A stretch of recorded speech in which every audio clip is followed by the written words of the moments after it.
చెప్పారు అధ్యక్ష, గతంలో విధ్వంసం జరిగింది, ఇప్పుడు మేము సుపరిపాలన అందిస్తున్నాము అని చెప్పారు అధ్యక్ష. అసలు సుపరిపాలన అంటే ఏంటి అధ్యక్ష నేను అడుగుతున్నాను అధ్యక్ష. అంటే సూపర్ 6 పథకాలు ఎగ్గొట్టడం సుపరిపాలన నేను అడుగుతున్నాను అధ్యక్ష.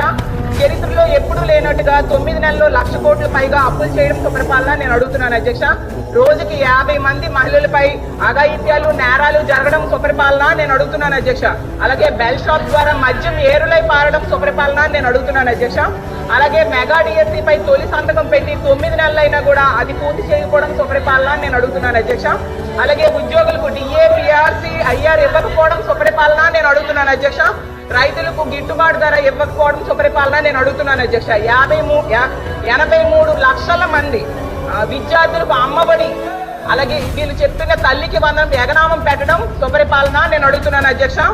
ఈ రాష్ట్ర ప్రజలకు రైతులు 53 లక్షల మంది ఉన్నారు అధ్యక్ష. వాళ్ళకి రైతు భరోసా